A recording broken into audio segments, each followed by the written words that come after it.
والصلاة والسلام على عباده الذين اصطفى أما بعد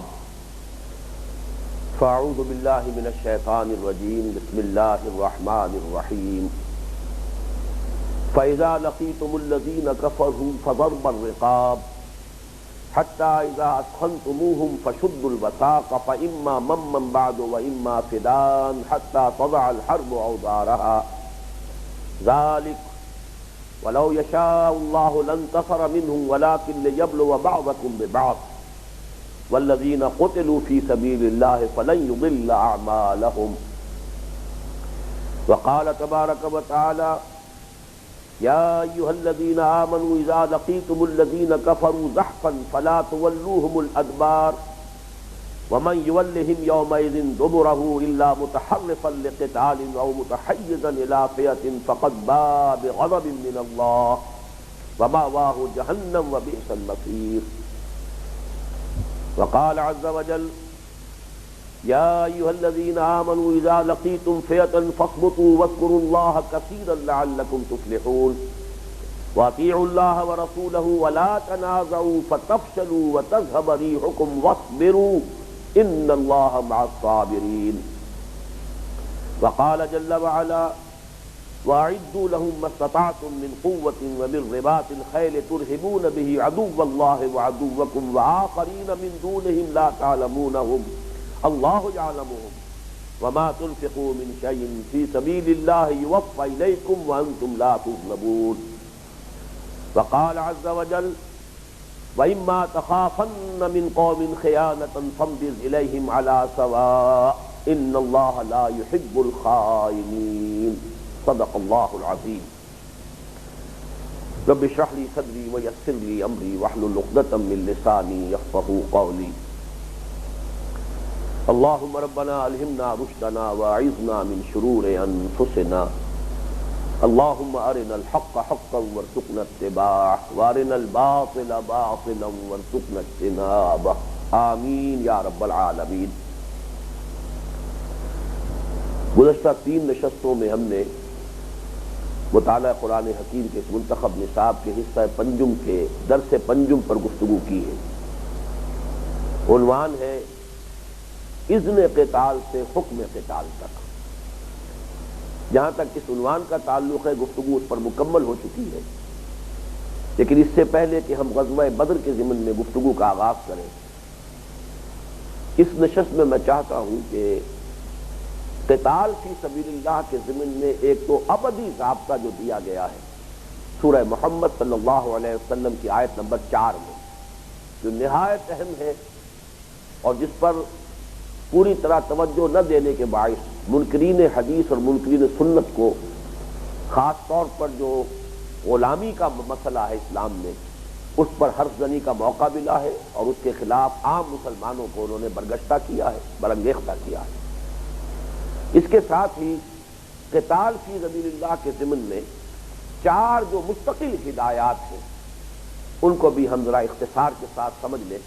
اس لیے کہ جبکہ اب قتال فی سبیل اللہ کا موضوع ہماری اس گفتگو میں شروع ہو چکا ہے تو یہ جو ابدی احکام ہے وہ واضح ہو کر سامنے آ جائے۔ سب سے پہلے سورہ محمد صلی اللہ علیہ وسلم کی آیت نمبر 4، یہ وہی سورہ مبارکہ ہے جس کی آیت ہم گزشتہ نشست میں پڑھ چکے ہیں کہ لوگوں نے یہ کہا تھا کہ کیوں نہیں کوئی سورہ محکمہ نازل ہو جاتی قتال کے ضمن میں، لیکن جب وہ صورت نازل ہو گئی تو اب آپ دیکھتے ہیں کہ جن لوگوں کے دلوں میں مرض ہے وہ ایسے آپ کو دیکھ رہے ہیں کہ جیسے وہ شخص دیکھتا ہے کہ جس پر موت کی غشی طاری ہو گئی، سکرات الموت میں، نزع کے عالم میں۔ اسی سورہ مبارکہ کی آیت نمبر 4 ہے فَإِذَا لَقِيتُمُ الَّذِينَ كَفَرُوا فَضَرْبَ الرِّقَابِ، اے مسلمانوں جب تمہاری مٹ بھیڑ ہو ان کافروں سے تو مارنا ہے گردنوں کا، یعنی خوب ان کی گردنیں مارو، انہیں قتل کرو، اس میں کوئی ہچکچاہٹ محسوس نہ کرو۔ یہاں پہ فضربو نہیں کہا ہے، فضرب الرقاب، یہ گویا کہ ایک تاکید کا اور ایمفیسس کا اسلوب ہے، اس کو مصدر کی شکل میں لائے کہ یہ تو گویا کہ اٹل قانون ہے، مستقل قانون ہے، جب بھی مٹ بھیڑ ہو کافروں سے پہلا کام یہ کہ گردنیں مارو، حتی اذا اثخنتموہم، یہاں تک کہ جب ان کی خوب ان کو کچل چکو، خوب خوریزی کر دو، ان کی طاقت ٹوٹ چکی ہو، فشد الوثاق، تو پھر مضبوطی کے ساتھ باندھو۔ یہ باندھنا جو ہے اسیر کر لینا، جنگ کے بعد اسیران بدر کا مسئلہ بھی، اب کیونکہ بدر کی گفتگو ہونے والی ہے انشاءاللہ اگلی نشست سے، تو اس سے بات واضح ہو جائے گی کہ اس آیت کے حوالے سے نبی اکرم صلی اللہ علیہ وسلم کے اس فعل پر اللہ تعالیٰ کی طرف سے کچھ تنقید ہوئی ہے کہ جس میں حضور صلی اللہ علیہ وسلم نے بدر کے بعد 70 جو ہے قرشی ان کو قیدی بنا لیا تھا، اس لیے کہ یہاں جو ہے قید کرنے کی اجازت ہے حتی اذا اثخنتموہم، جبکہ خوب کفر کا زور ٹوٹ چکے، ان کی کمر ٹوٹ چکے، گویا کہ ان کو مسلا جا چکا ہو، کچلا جا چکا ہو، پھر اس کے بعد اجازت ہے اگر ان میں کوئی دم خم باقی نہیں رہا ہے اور تمہیں اطمینان ہو گیا ہے کہ اب ان میں کوئی طاقت نہیں ہے، دوبارہ وہ تمہارے مقابلے پر آنے کے قابل نہیں رہے ہیں، تو پھر قیدی بنا سکتے ہو۔ فشد الوثاق، اور شد کہتے ہیں مضبوطی کے ساتھ باندھو انہیں، خوب مضبوطی کے ساتھ۔ یہ مضبوطی کے ساتھ باندھنا ہی ہے کسی کو اسیر بنا لینا، اور اسی مضبوطی کے ساتھ باندھنے کا تسلسل ہے غلام کی شکل میں۔ مضبوطی کے ساتھ باندھنا یہ بھی ہے کہ آپ نے کوئی کنسنٹریشن کیمپ بنا دیا ہے اور اس میں انہیں بھیڑوں بکروں کی طریقے سے رکھ دیا ہے، اور ایک یہ ہے کہ آپ نے اسے معاشرے میں تقسیم کر دیا ہے، مسلمانوں کے اندر ان کو تقسیم کر دیا ہے، غلام کی حیثیت سے رہیں گے۔ یہ بھی در حقیقت فشد الوثاق ہی پر عمل پیرا ہونے کی شکل ہے۔ فَإِمَّا مَمَّن بَعْدُ وَإِمَّا فِدَاءً حَتَّى تَضَعَ الْحَرْبُ أَوْزَارَهَا، پھر اس کے بعد چاہو تو احسان رکھ کر چھوڑ دو اور چاہو تو فدیہ لے کر چھوڑ دو، یہاں تک کہ جنگ اپنے ہتھیار رکھ دے، ڈال دے، جیسے ڈگ ڈالنا کہتے ہیں کسی کو، اپنا بوجھ گرا دے۔ یہ حتیٰ تذر الحرب اوزارہا، یہ میں نے بڑی تفصیل سے سورہ محمد کا جب مسلسل درس چل رہا تھا صلی اللہ علیہ وسلم تو تفصیل سے بحث کی ہے، لیکن میں نے چاہا کہ یہ مضمون ہمارے اس منتخب نصاب میں بھی یہ شامل ہو جائے۔ حتیٰ تضع الحرب اوزارہا، اس کا تعلق ہے فشد الوثاق کے ساتھ، مضبوطی کے ساتھ باندھو یہاں تک کہ جب جنگ اپنے ڈگ ڈال دے، جنگ ہتھیار رکھ دے۔ یعنی یہ سمجھیے کہ ایک ہوتی حرب اور ایک ہے کوئی غزوہ، جس کو آپ انگریزی میں کہتے ہیں ایک وار ہے اور ایک بیٹل ہے۔ یہ بیٹل آف بدر تھی، battle of Uhud, battle of the trenches, غزوہ احزاب یا غزوہ خندق، یہ بیٹلز ہیں، جنگ تو جاری ہے۔ یہ ایک مسلسل وار تھی، محمد الرسول اللہ صلی اللہ علیہ وسلم اور اہل ایمان ایک طرف، اور مشرکین مکہ ابتداءً صرف وہی تھے، بعد میں یہ ہے کہ یہود بھی اس میں شامل ہو گئے، لیکن یہ فریق ثانی ہے، ان کے درمیان جنگ مسلسل چل رہی ہے۔ اس جنگوں میں در حقیقت درمیان میں لڑائیاں ہوئی ہیں، یہ بیٹل آف بدر ہے، بیٹل آف احد ہے، یہ بیٹلز ہیں، مختلف غزوات ہیں، جنگ مسلسل ہے۔ تو جب کہ جنگ بالکل ختم ہو چکی ہے، یعنی دین کا غلبہ اتنا محکم ہو جائے، اتنا پختہ ہو جائے کہ کفر سرے سے مغلوب ہو چکا ہو، اس میں کوئی بھی اب طاقت جو ہے مقاومت کی باقی نہ رہی ہو، پھر یہ ہے کہ چاہو تو انہیں فدیہ لے کر چھوڑ دو اور چاہو تو انہیں احسان بھر کر چھوڑ دو۔ یہ آیت مبارکہ چونکہ اس میں تقدیم و تاخیر ہے، ذرا اسی وجہ سے اس کے مفہوم کو سمجھنے میں، حالانکہ قرآن مجید کی بہت سی آیات ایسی ہیں جن میں تقدیم و تاخیر ہے، اس لیے کہ قرآن مجید اپنے ایک آہنگ کو، جو اس کا ڈیوائن میوزک ہے، اس کو برقرار رکھنے کے لیے اس صوتی آہنگ کے پیش نظر الفاظ کو آگے پیچھے کرتا ہے۔ اس کی کوئی ایک ہی مثال یہ نہیں، بہت سی مثالیں ہیں۔ تو یوں سمجھ لیجئے کہ اس آیت سے جو ہمارے سامنے 3 مرحلے آئے، اے مسلمانوں جب بھی تمہاری مٹ بھیڑ ہو جائے کافروں سے تو پہلا کام یہ کہ فضرب الرقاب، خوب گردنیں مارو، حتی اذا اثخنتموہم، گردنوں مارنے کا سلسلہ جاری رہے گا یہاں تک کہ واقعتاً انہیں تم کچل چکے ہو، ان کی قوت جو ہے توڑ چکے ہیں، ان کے اندر سے یوں سمجھیے کہ ان کا بھرکس نکل چکا، اثخنتموہم کا صحیح ترین ترجمہ ہوگا بھرکس نکل جائے، پھر تم انہیں باندھو، اور باندھنے کی شکل یہ ہے انہیں اسیر کرو، اور یہ کہ پھر انہیں غلام بنا کر رکھو، حتی تضع الحرب اوزارہا، یہاں تک کہ وار ختم ہو جائے، کفر کی اب طاقت جو ہے اس طرح فیصلہ کن طور پر ختم ہو چکی ہو کہ اب کسی اور مٹ بھیڑ کا، کسی اور لڑائی کا امکان نظر نہ آتا ہو۔ فَإِمَّا مَنًّا بَعْدُ وَإِمَّا فِدَاءً، اب یہ تیسرا مرحلہ ہے کہ تمہیں آزادی دی گئی ہے کہ چاہو تو انہیں احسان دھر کر چھوڑ دو اور چاہو تو فدیہ لے لو۔ ذالک، اب ذالک کا لفظ اس طرح سے جب آتا ہے آیات میں تو ایمفیسس کے لیے اچھی طرح نوٹ کر لو اس کو، یہ ہمارا مستقل قانون ہے، یہ ہمارا ابدی ضابطہ ہے۔ ذالک وَلَوْ يَشَاءُ اللَّهُ لَانتَصَرَ مِنْهُمْ، اور دیکھو مسلمانوں، ہم اللہ تعالیٰ چاہتا تو خود ہی انتقام لے لیتا ان کافروں سے، تمہیں تکلیف نہ دیتا کہ تم میدان میں نکلو، جان ہتھیلی پر رکھو، سفر کی صعوبتیں جھیلو، جنگ میں جاؤ، کسی کو زخم آئے گا، کسی کی جان جائے گی، یہ سب تکلیف ہم تمہیں نہ دیتے، ہمیں اختیار حاصل تھا، آنے واحد میں کفر کا خاتمہ کر سکتے، آنے واحد میں بغیر اس کے کہ تمہیں کوئی بھی تکلیف پہنچے، ہم کفر کا، شرک کا دنیا سے، پوری دنیا سے خاتمہ کر سکتے ہیں۔ وَلَوْ شَاءَ اللَّهُ لَانتَصَرَ مِنْهُمْ، اللہ چاہتا تو خود ہی انتقام لے لیتا۔ وَلَٰكِن لِيَبْلُوَ بَعْضُكُم بِبَعْضٍ بَعْضَكُم بِبَعْضٍ، لیکن اللہ کا یہ طریقہ ہے، یہ سنت ہے، وہ آزماتا ہے تم میں سے بعض کو بعض کے ذریعے سے۔ اللہ چاہتا تو ابو جہل کا ہاتھ چھل کر دیتا، اور ابو جہل حضرت سمیہ کو بھی شہید نہ کر سکتا، حضرت یاسر کو بھی شہید نہ کر سکتا۔ وہ برچھا اٹھایا تھا، جب اس سے وہیں کا وہیں اس کا ہاتھ جو ہے چھل ہو جاتا، فالج گرتا، اللہ کو اختیار حاصل تھا، لیکن نہیں، اللہ تعالیٰ نے چھوٹ دے رکھی ہے، رسی ڈھیلی چھوڑی ہوئی ہے کافروں کی بھی، تاکہ ان کے ذریعے سے تمہیں آزمائے، اور اب در حقیقت تمہارے ذریعے سے ان کو آزما رہا ہے کہ ان میں کتنی کچھ جان ہے،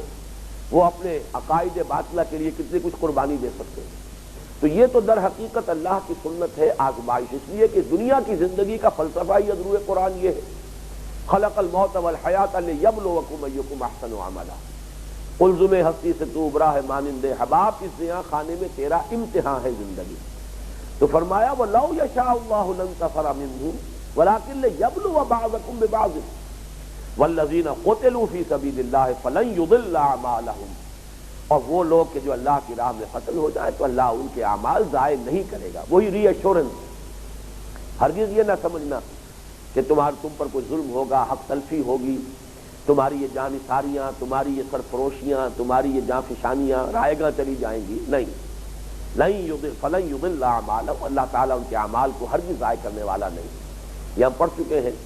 منتخب نصاب کے حصہ دوم میں، جو ایمان کے مباحث میں آیت آئی تھی، فاستجاب لهم ربهم انی لا اضیع عمل عامل منکم من ذکر او انثى بعضکم من بعض، تو اللہ تعالیٰ نے ان کی دعا قبول فرمائی کہ میں تم میں سے کسی بھی عمل کرنے والے کے کسی بھی عمل کو ضائع کرنے والا نہیں، خواہ وہ مرد ہو خواہ عورت، اور تم سب ایک دوسرے ہی میں سے ہو۔ فالذین ہاجروا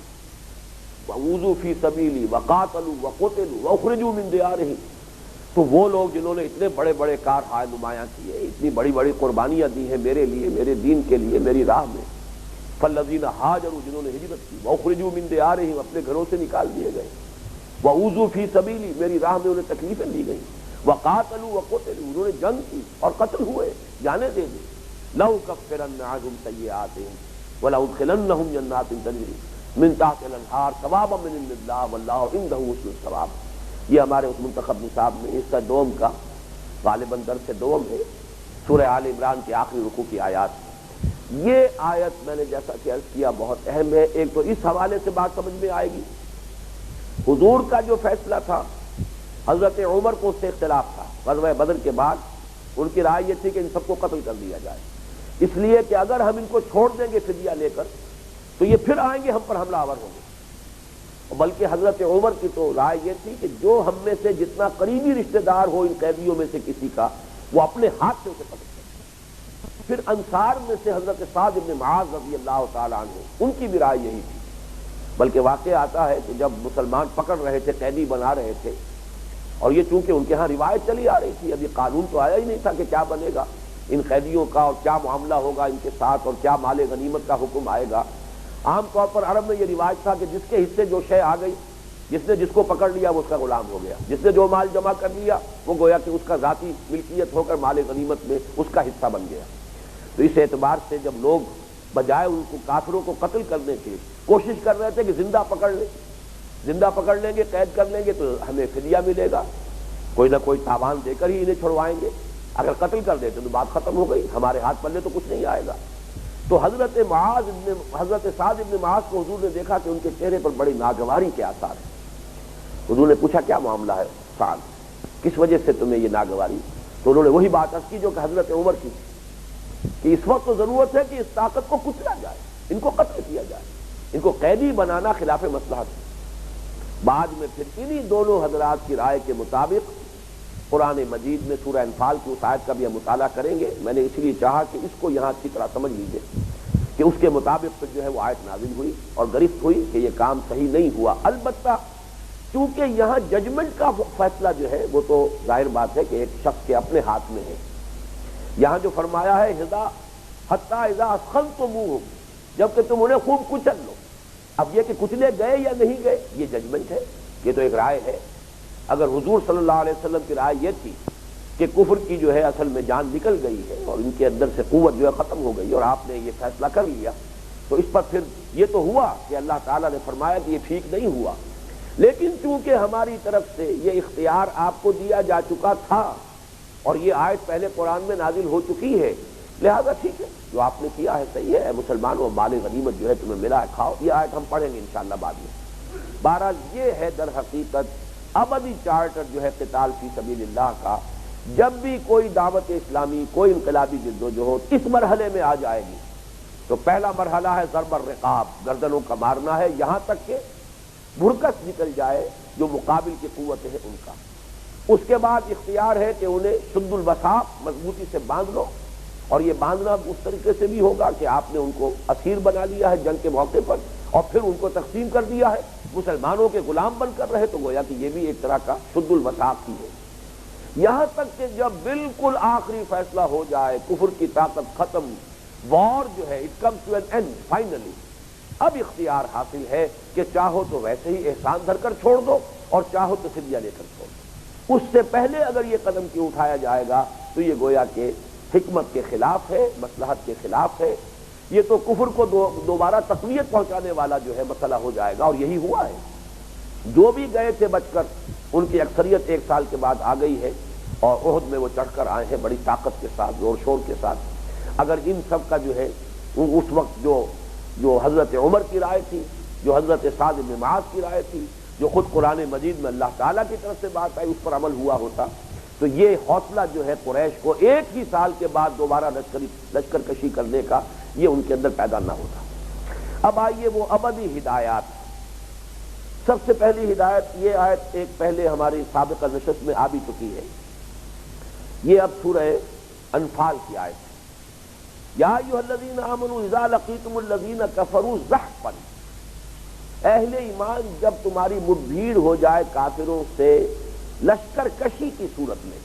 اس لفظ کو اچھی طرح سمجھیے، زحفن کسے کہتے ہیں؟ دو قسم کی جنگیں دنیا میں ہمیشہ سے چلی آ رہی ہیں، اور عرب تو در حقیقت پہلی ہی قسم کی جنگ کے عادی تھے، چھاپا مار جنگ، ہٹ اینڈ رن، حملہ کرو، نقصان پہنچاؤ، لوٹ مار کرو، بھاگ جاؤ۔ یہ ان کا گویا کہ یہ تو ان کا پیشہ تھا، غارت گری کرنا، لوٹ مار کرنا، ایک قبیلہ دوسرے قبیلے پر حملہ کرتا ہے، لوٹ مار کرتا ہے، جتنے قتل کر سکتا ہے قتل کرتا ہے، باقی بھاگ جاتا ہے۔ وہ جم کر باقاعدہ صف بندی کر کے اہتمام کے ساتھ جنگ کرنا یہ دوسری بات ہے۔ تو چھاپے مار جنگ کو یہاں ایکسکلوڈ کیا گیا، زحفن کہتے ہیں باقاعدہ لشکر کشی، فوج کشی، اس لیے کہ زحف کے لفظی معنی ہے بڑی سست رفتاری سے چلنا، گھسر گھسر کر چلنا،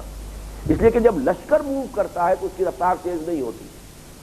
چھاپا مار جنگ میں تو اصل فیصلہ کن شے ہی تیز رفتاری ہے،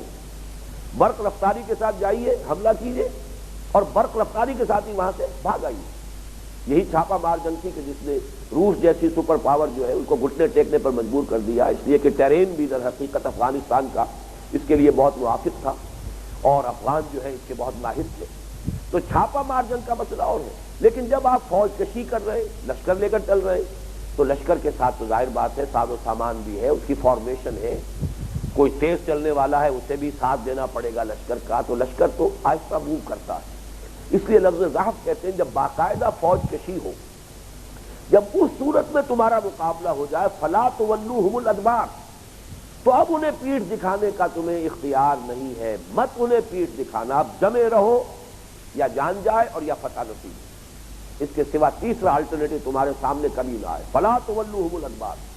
اب دیکھیے یہاں پر زحفن کے لفظ نے سارا فرق جو ہے پیدا کر دیا، اس لیے کہ چھاپا مار جنگ میں تو آپ نے حملہ کیا اور بھاگے، وہ تو پیٹھ دکھانی ہی دکھانی ہے، لیکن زحفن کی صورت میں جبکہ فوج کشی ہے، لشکر کشی ہے، باقاعدہ جنگ ہے، صف بندی کے ساتھ، فلا تولوہم الادبار، تو انہیں پیٹھ مت دکھاؤ، مت موڑو اپنی کمریں ان کے سامنے. یعنی یہ جب آدمی دوڑتا ہے، بھاگتا ہے کسی میدان جنگ سے فرار کا راستہ اختیار کرتا تو پیٹھ موڑ کر بھاگتا ہے. وَمَن يُوَلِّهِمْ يَوْمَئِذٍ دُبُرَهُ، اور سن لو کہ جو کوئی بھی اس دن ان کے سامنے اپنی پیٹھ کرے گا، پیٹھ موڑے گا، الا، دو شکلیں اس میں اس سے مستثنا کی گئی، الا متحرفا لقتال او متحیزا الی فئۃ، سوائے اس کے کہ یا تو پیترا بدلنا مقصود ہو. اب دو اشخاص لڑ رہے ہیں تلوار سے فرض کیجئے، تو بسا اوقات ایک آدمی پیچھے ہٹتا ہے ذرا، لیکن وہ پیترا بدلنے کے لیے ہے، وہ یہ نہیں ہے کہ بھاگ رہا ہے، بلکہ یہ کہ اس نے اس وقت جو ہے اپنے وار کے لیے کوئی اور پوزیشن حاصل کرنے کے لیے، کسی اور طرف سے داؤ لگانے کے لیے اس نے کوئی پیترا بدلا ہے. تو متحرف، حرف کہتے کنارہ، کنارے پر ہو جانا، یہ ہے کہ اپنے وار، مقابل کے وار کو بچانے کے لیے کنی کترا جانا. الا متحرفا لقتال او متحیزا الی فئۃ، ایک دوسری شکل مستثنا ہوگی اگر اپنے کسی اور لشکر کی طرف پہنچنا ہو. معلوم ہو گیا ہے کہ مقابلہ جو ہے وہ بہت ان ایکول ہو گیا ہے، بہت بڑا لشکر سامنے آ گیا ہے. ہماری تعداد، یہ میں بعد میں عرض کروں گا اس میں فقہا کا کیا قول ہے، ہماری تعداد بالکل ہی کسی درجے میں مناسبت نہیں رکھتی مقابلے کی. اب جس کو آپ ریٹریٹ کہتے ہیں، آرڈرلی ریٹریٹ، تاکہ پیچھے جو آپ کا لشکر ہے، پیچھے بڑا کیمپ ہے، اس کے ساتھ مل جائیں، اس کو بھی مستثنا کیا گیا. متحیزا الی فئۃ، اپنی کسی اور جماعت، اپنی کسی اور جمعیت کی طرف جا کر ان سے مل جانے کے لیے اگر کوئی پشپائی اختیار کی ہو، یہ آرڈرلی ریٹریٹ جس کو کہا جاتا ہے ملٹری کی اصطلاح میں. ان دونوں کے سوا اگر کسی نے پیٹھ دکھائی اور وہ وہاں سے اپنی جان بچانے کے لیے بھاگا، فقط باب غضب من اللہ، تو وہ تو اللہ کا غضب لے کر لوٹا ہے. ومأواہ جہنم، اس کا ٹھکانہ جہنم ہے، وہ بئس المصیر، اور یہ بہت ہی برا ٹھکانہ ہے. اس آیت کے حوالے سے ایک بات تو وہ نوٹ کر لیجئے جو میں نے ہجرت کے ضمن میں عرض کی تھی کسی گزشتہ نشست میں، کہ ہجرت بھی فرار نہیں تھا. یہ مستشرقین اور مغربی جو سیرت نگار ہیں یہ فلائٹ کا لفظ استعمال کرتے ہیں، فلائٹ ٹو مدینہ، یعنی مدینہ کی طرف فرار اختیار کیا محمد نے صلی اللہ علیہ وسلم. یہ بڑا سٹل انداز ہے حرف زنی کا اور تانا دینے کا،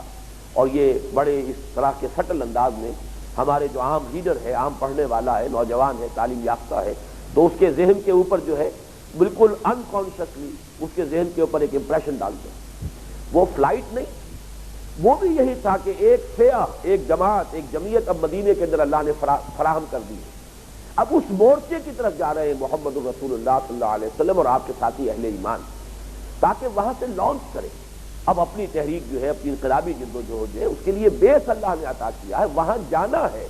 بھاگنا نہیں ہے، فرار نہیں ہے، فلائٹ نہیں ہے، ہجرت ہے یہ. اور متحیزا الی فئۃ، یہ بھی گویا کہ اسی کے ذیل میں ہے جو ہجرت آپ نے فرمائی ہے مدینہ منورہ. ہاں یہ میں نے عرض کیا تھا، آپ کو یاد ہوگا کہ ہجرت حبشہ جو ہے اس کے بارے میں کہا جا سکتا ہے کہ وہ در حقیقت ایک طرح سے وہ ایک پناہ گاہ کی طرف جانے والی بات ہے، اس لیے کہ وہاں کوئی بیس نہیں تھا. یہی وجہ کہ حضور وہاں نہیں گئے، آپ نے اجازت دے دی. بلکہ اہم نقطہ جو میں نے عرض کیا تھا کہ پہلی مرتبہ ذہن منتقل ہوا وہ یہ ہے کہ اسی وجہ سے اس کے لیے لفظ ہجرت قرآن میں آیا ہی نہیں. سورہ عنکبوت میں ذکر ہے، یا عبادی الذین آمنوا ان ارضی واسعۃ فایایا فاعبدون، اشارہ ہے ہجرت کر جاؤ. اگر مکے میں تم پر عرصہ حیات تنگ کر دیا گیا ہے، تم میری بندگی نہیں کر سکتے یہاں رہتے ہوئے، تو میری زمین کشادہ ہے، جاؤ. لیکن اس کے لیے لفظ ہجرت نہیں آیا. ہجرت کا لفظ آیا ہے قرآن میں مکی صورتوں میں، یا تو آیا ہے سورہ حج میں اور یا سورہ نحل میں، اور یہ دونوں ہجرت سے متصل قبل، ہجرت مدینہ سے متصل قبل نازل ہوئی.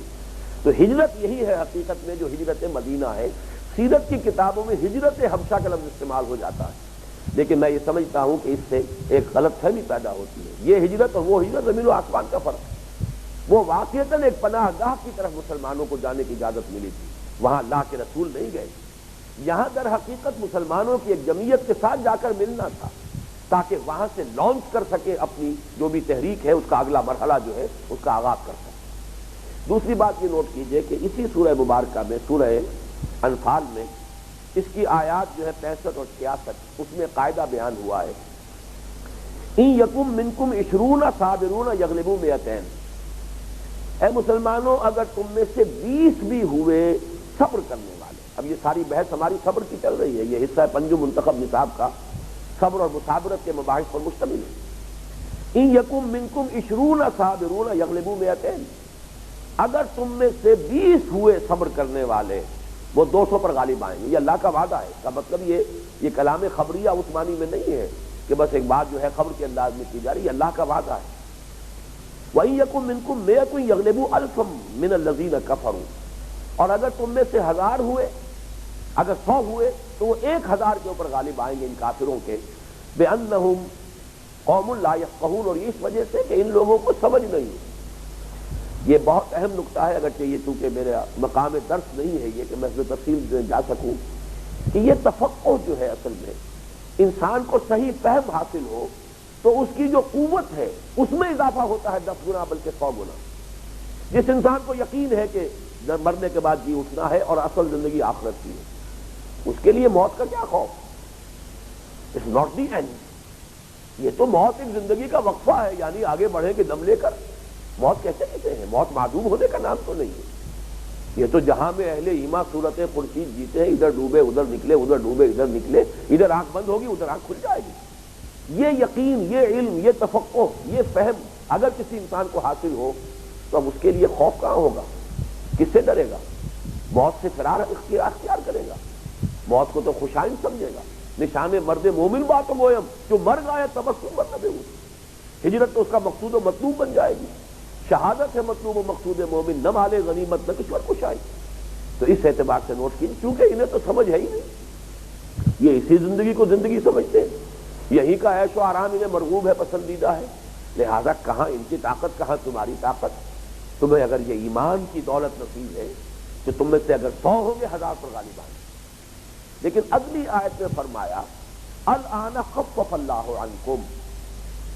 اب اللہ نے تم پر نرمی کر دی ہے، تخفیف کر دی ہے۔ اس کا کیا مطلب ہوا کہ پہلی آیت میں حکم تھا یہ کہ اگر 10 گنا لشکر بھی سامنے آ جائے تو تمہیں لڑنا ہوگا،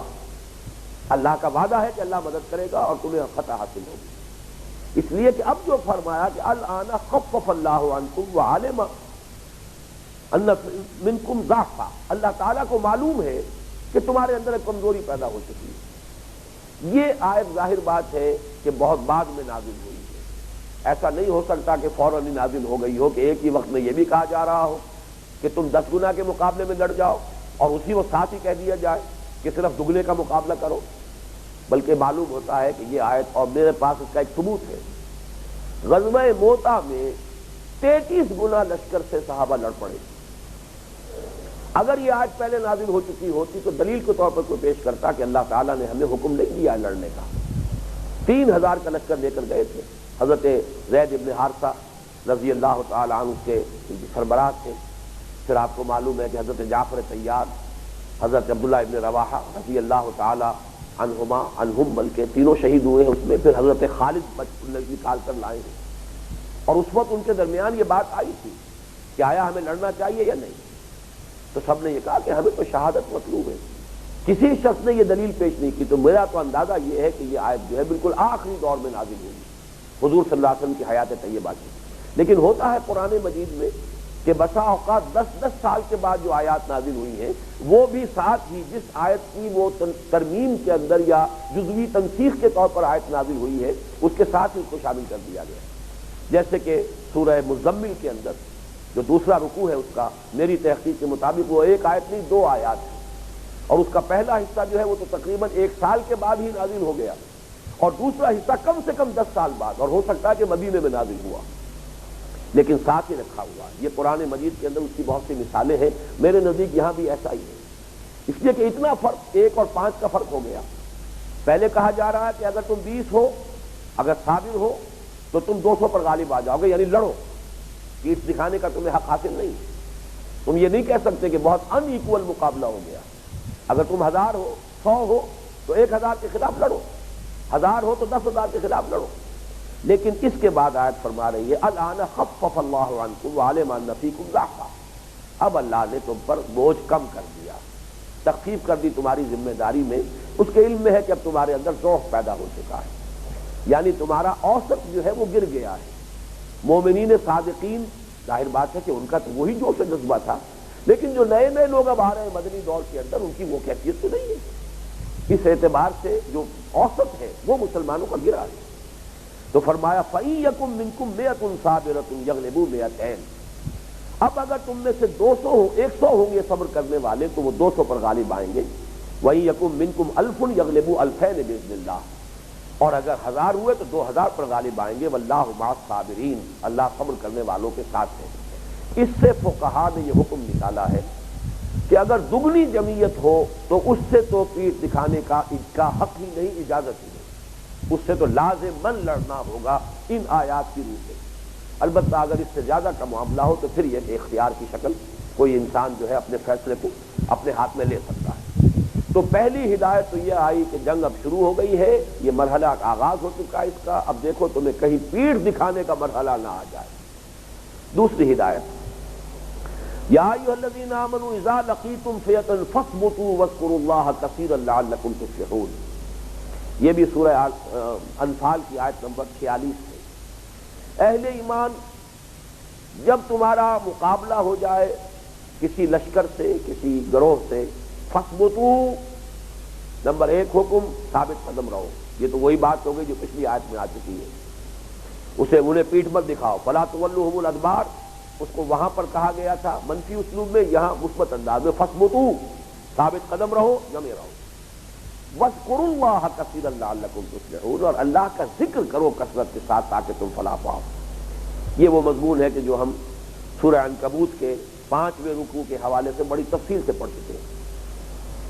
اتل ما اوحی الیک من الکتاب واقم الصلاۃ ان الصلاۃ تنہی عن الفحشاء والمنکر ولذکر اللہ اکبر واللہ یعلم ما تصنعون۔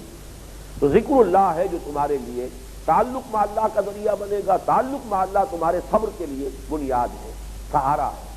فاصبر وما صبرک الا باللہ، تمہارا صبر ہو سکتا ہے اللہ کے سہارے، اور اللہ کے سہارے کے لیے اللہ کے ساتھ تعلق، روحانی ذہنی قلبی رشتہ قائم رکھنا ضروری ہے، اور اس کا ذریعہ ہے اللہ کا ذکر۔ اور دوسری بات وَأَطِیعُوا اللَّهَ وَرَسُولَهُ، اللہ کے اور اس کے رسول کی اطاعت پر کاربند رہو، ڈسپلن۔ فَاسْمَعُوا وَأَطِیعُوا، سب اطاعت نہیں ہوگی تو ظاہر بات ہے کہ پھر تمہاری جمعیت جو ہے وہ منتشر ہوگی۔ وَلَا تَنَازَعُوا فَتَفْشَلُوا، اور دیکھو اختلافات میں نہ پڑنا، منازعہ نہ کرنا۔ تنازع، نزع کہتے ہیں کھینچنے کو، کھینچ تان، یوں ہونا چاہیے، نہیں جی یوں نہیں ہونا چاہیے، یوں ہونا چاہیے۔ اب اسی بحث کے اندر اگر الجھے رہ گئے، اور پھر یہ کہ جب آپ کے اندر یہ بحثہ بحثی زیادہ طول کھینچ جاتی ہے تو پھر کچھ ضد بھی پیدا ہو جاتی ہے، اور اس ضد کے پیدا ہونے کے بعد فرض کیجئے کسی کی رائے کے خلاف فیصلہ ہوا ہے، اب اس کا ایک منفی ذہن ہو جائے گا، اس کے لیے اس کے اندر حوصلہ نہیں رہے گا اپنی جان مارنے کا اور محنت کرنے کا۔ تنازع جو ہے اس سے بچیں، اس کے لیے جو ہمیں ہدایت دی گئی ہے مشورہ ضرور دے دو، مشورہ دے کر اپنے آپ کو فارغ کر لو۔ اب جو صاحب امر ہیں ان کا فیصلہ ہوگا، جو فیصلہ ہو اس پر چاہے انشراح ہو اور چاہے اپنی طبیعت کو مجبور کرنا پڑے، پھر منشط والمکر ہے، اب اس کی اطاعت کرو، اس حکم کے اوپر عمل کرو، اپنی پوری جان اس کے اندر لگا دو اور کھپا دو، پورے دل و جان کے ساتھ اس حکم پر عمل کرو۔ ورنہ یہ کہ زیادہ تنازع ہوگا، زیادہ کھینچ تان ہوگی، زیادہ بحث مباحثہ ہوگا، اس کے اندر ضد بھی پیدا ہو جائے گی، ہردر بھی پیدا ہو جائے گی، پھر اس کے خلاف فیصلہ ہو گیا تو اس کے لیے پھر اس پر عمل کرنا جو ہے تمہارے لیے مشکل ہو جائے گا۔ تو فرمایا ولا تنازعوا فتفشلوا، فشل کہتے ہیں کسی شے کا ڈھیلا پڑ جانا۔ جیسے آرمی کے آپ کو معلوم ہے کہ ایک اٹینشن، ایک پورشن یہ ہے، پورا جسم تنا ہوتا ہے سپاہی کا یا جو بھی فوجی ہے، پورا جسم تمام اس کے پٹھے جو ہے پوری طریقے سے اپنی تناؤ کے اندر، اور اسٹینڈ ایٹ ایز، اب آپ ڈھیلے ہو گئے، یہ اعصاب جو ہے ڈھیلے پڑ گئے، تو یہ فصل کہتے ہیں ڈھیلا پڑ جانا۔ اگر تم تنازع زیادہ کرو گے تو ڈھیلے پڑ جاؤ گے، تمہاری جمعیت کا جو کسا ہوا نظم ہونا چاہیے وہ حیثیت برقرار نہیں رہے گی۔ وَتَذْهَبَ رِيحُكُمْ، اور تمہاری ہوا اکھڑ جائے گی۔ یہ میں اس لیے خاص طور پر یہ آیت آپ کو اس وقت توجہ دلا رہا ہوں اس کی طرف کہ جب ہم غزوہ احد کا تذکرہ پڑھیں گے اور اس میں جو مسلمانوں کو عارضی طور پر شکست ہوئی تھی اس میں یہی الفاظ آئیں گے، حَتَّىٰ إِذَا فَشِلْتُمْ وَتَنَازَعْتُمْ فِي الْأَمْرِ وَعَصَيْتُمْ مِن بَعْدِ مَا أَرَاكُم مَّا تُحِبُّونَ، یہی لفظ فشل اور یہی تنازع، یہی لفظ جو ہے وہاں پر آئے گا کہ تمہیں جو وہاں تک اٹھانی پڑی، 70 تمہارے شہید ہوئے، حضور مجروح ہوئے، یہ ساری در حقیقت تمہیں سزا ملی ہے تمہارے فشل کی، تمہارے تنازع کی، اور تم نے جو ان ڈسپلن کا معاملہ کیا کہ کمانڈر کے حکم کی خلاف ورزی کی، یہاں گویا کہ پیشگی، وہ واقعہ 1 سال بعد ہوگا۔ یہ سورہ انفال ہے جو غزوہ بدر کے فوراً بعد نازل ہوئی، وہ 1 سال کے بعد رمضان سن 2 میں غزوہ بدر ہوا ہے اور شوال سن 3 میں غزوہ احد ہوا ہے۔ تو 1 سال پہلے یہ ہدایات دی گئی ہے کہ اگر ان کے اوپر عمل کرو گے تو اسی میں خیر ہے۔ تو وَأَطِیعُوا اللَّهَ وَرَسُولَهُ وَلَا تَنَازَعُوا فَتَفْشَلُوا وَتَذْهَبَ رِیحُکُمْ وَاصْبِرُوا، اور صبر کرو، جمے رہو، ڈٹے رہو، جان اور مال کی قربانی کے لیے آمادہ رہو۔ ان اللہ مع الصابرین، یقیناً اللہ تعالیٰ صبر کرنے والوں کے ساتھ۔ یہ تو بار بار آ رہا ہے، سورہ بقرہ کی جو آیات تھی 153 سے 157 ان میں بھی آیا تھا، یا ایھا الذین آمنوا استعینوا بالصبر والصلاۃ ان اللہ مع الصابرین، اہل ایمان صبر اور نماز کے ساتھ اللہ سے مدد چاہو۔ اللہ کی مدد، اللہ کی تائید، اللہ کی توفیق، اللہ کی نصرت یہ صرف ان لوگوں کے ساتھ ہے جو خود صبر کا مظاہرہ کریں۔ تیسری ہدایت کا عنوان اب یوں سمجھ لیجیے کہ کہیں غلط تصور توکل اختیار نہ کر لینا۔ توکل ہمارے ایمان کے مباحث میں بڑے شرح و بسط کے ساتھ گفتگو ہو چکی ہے۔ ایمان کا لازمی تقاضا توکل ہے۔ اگر توکل اللہ پر نہیں ہے تو ایمان نہیں ہے۔ اگر آپ کا توکل، آپ کا اعتماد، آپ کا بھروسہ مادی وسائل پر ہے تو آپ کا ایمان جو ہے مادے پر ہے، اللہ پر نہیں۔ بندہ مومن کا تو در حقیقت ایمان کا تقاضا یہ ہے کہ وہ یہ سمجھے کچھ نہیں ہو سکتا جب تک کہ اذن رب نہ ہو، کوئی وسیلہ نہیں، کوئی ذریعہ نہیں، اللہ جو چاہے کرے کر سکتا ہے، وہ اسباب و وسائل کا محتاج نہیں ہے۔ لیکن یہ ہے کہ سارے وسائل اسباب موجود ہوں، اللہ نہیں چاہے گا نتیجہ نہیں نکلے گا، اس لیے کہ نتیجے کا سرا اللہ کے ہاتھ میں ہے، نتیجہ اس کے ہاتھ میں ہے، اس کے فیصلے سے ہو۔ یہ توکل ہے، تمہارا بھروسہ، تمہارا اعتماد وسائل پر نہ ہو، ذرائع پر نہ ہو، اسباب پر نہ ہو، کل کا کل اللہ کی ذات پر ہو۔ وعلی اللہ فلیتوکل المؤمنون، اہل ایمان کو تو صرف اللہ پر توکل کرنا چاہیے۔ لیکن اسی توکل کا ایک مفہوم مخالف کہہ لیجیے،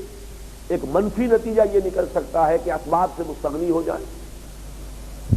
اسباب کو جمع کرنے کی اپنی امکانی حد تک بھی کوشش نہ کریں۔ یہ اسباب کو جمع کرنے پر مجھے وہ اشعار یاد آ گئے اکبر الہ آبادی کے کہ یہ عزم تیرا سعی سے دمساز ہو کیوں کر، اسباب نہ ہو جمع تو آغاز ہو کیوں کر، اور اسباب کرے جمع خدا ہی کا یہ کام، خدا ہی کا ہے یہ کام، طالب ہو تو خدا سے تو دعا ہی کا ہے یہ کام۔ بہرحال اپنی جگہ پر دعا کا بھی ایک مقام ہے، لیکن اس کا مطلب یہ نہیں ہے کہ اسباب سے مستغنی ہو جائے اور اس کے ضمن میں کوتاہی اختیار کرے۔ کوتاہی جو ہے یہ جرم ہوگا۔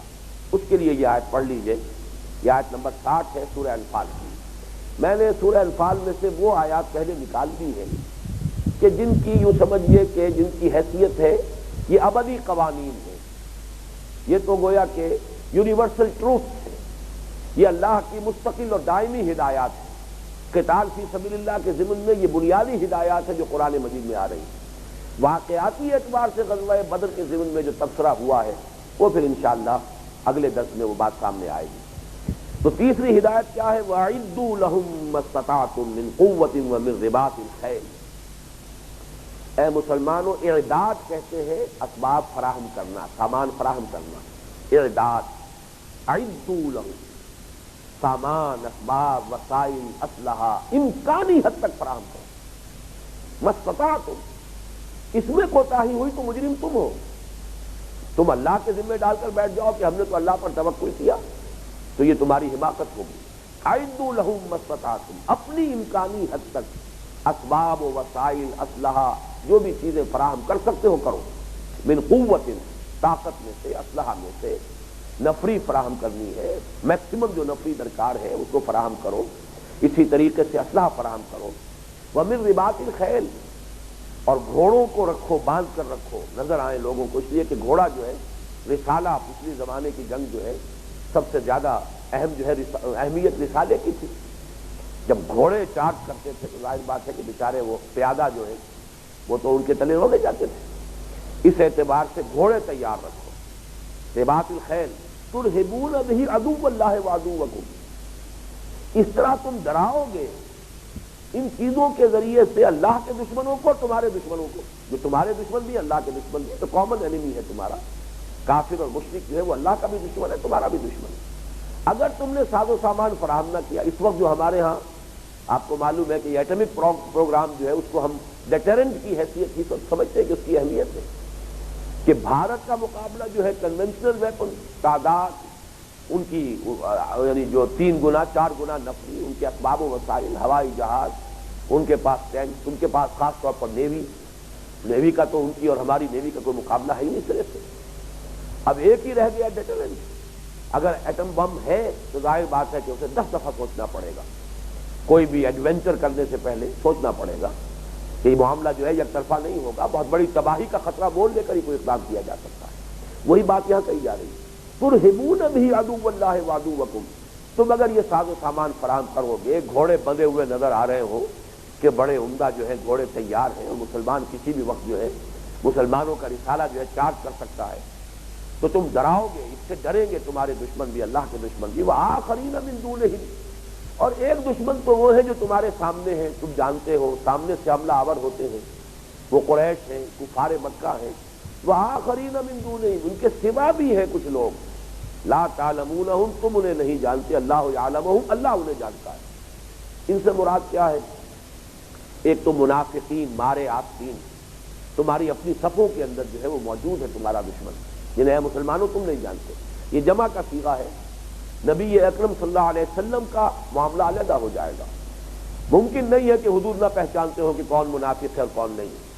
لیکن مسلمانوں کا بحیثیت مجموعی جو ہے، لا تعلمونہم، تم نہیں جانتے انہیں مسلمانوں، اللہ یعلمہم، اللہ انہیں جانتا ہے۔ لہذا اگر تمہاری یہ تیاری ہوگی اور یہ منافق دیکھ رہے ہوں گے تیاری ہو رہی ہے تو ان کے حوصلے بھی دبے رہیں گے۔ یہی ہے جو پرچے بھیجتے ہیں قریش مکہ کو، پھر یہ کہ مدینے ہی میں یہود جو ہے یہ بھی ایک مارے آستین کی حیثیت سے موجود ہے، اگرچہ حضور نے ان سے معاہدہ کر لیا تھا، لیکن یہ کہ معاہدے کی وہ خلاف ورزی کرتے رہتے تھے، اور وہی کی طرف سے جو ہے وہ ہوتی تھی انگیخت قریش مکہ کو کہ آؤ چڑھ کر تاکہ ہم یہاں اندر سے تمہارا ساتھ دیں گے، اور یہ جو فتنہ ہے ان کے نزدیک تو اسلام فتنہ تھا، محمد صلی اللہ علیہ وسلم گویا کہ مشترک دشمن تھے یہود کے بھی اور کفار مکہ کے بھی، تو اللہ انہیں جانتا ہے، اس لیے تمہاری تیاری مکمل ہونی چاہیے، اور تمہاری اس تیاری ہی سے یہ ڈی مورلائز ہو گئے تمہارے دشمن۔ وما تنفقوا من شيء، اور چونکہ اس میں اب سارا کا سارا معاملہ انفاق کا ہے، اسلحہ جمع کرنا ہے، گھوڑے تیار رکھنے ہیں، اس کے لیے خرچ کرنا پڑے گا، لہذا یہاں اب زور دیا جا رہا ہے مسلمانوں پر انفاق کرو۔ وما تنفقوا من شيء في سبيل الله، بدقسمتی سے ہمارے ہاں جو انفاق ہوتا ہے وہ ڈیفنس کے لیے بھی جو بانڈز ہیں وہ سود کے اوپر، یہاں کا حرام خور سود خور جو ہے اس ملک میں رہتا ہے، اور اس ملک کی اگر سلامتی ہے تو اس کی اپنی سلامتی ہے، لیکن اس کے لیے بھی اگر وہ قرض دیتا ہے ریاست کو تو اس پر سود لیتا ہے۔ یہ ہے در حقیقت کہ جس نے ہماری ذہنیتوں کو بالکل مست کر کے رکھ دیا ہے۔ تو یہاں فرمایا خرچ کرو، اپنی بہبود ہے، تمہاری اپنی بہبود ہے، تمہاری اپنی حفاظت ہے، کوئی تباہی آتی ہے تو تم پر بھی تو آئے گی۔ فرمایا وما تنفقوا من شيء في سبيل الله يوفى اليكم وانتم لا تظلمون، جو بھی اللہ کی راہ میں خرچ کرو گے تمہیں پورا پورا لوٹا دیا جائے گا، پورا پورا اجر و ثواب ملے گا، اور تم پر کوئی ظلم نہیں ہوگا، تمہاری کوئی حق تلفی نہیں ہوگی۔ اب بہت اختصار کے ساتھ چوتھی اور آخری ہدایت، یہ بھی بڑی اہم اور بڑی ابدی ہدایت ہے۔ وَإِمَّا تَخَافَنَّ مِنْ قَوْمٍ خِيَانَةً فَانبِذْ إِلَيْهِمْ عَلَىٰ سَوَاءٍ، اے نبی جن لوگوں سے آپ کے کوئی معاہدے ہیں تو اگر آپ کو ان میں سے کسی کی طرف سے اندیشہ ہے کہ وہ خیانت کا ارتکاب کر رہا ہے، اوپر سے معاہدہ ہے،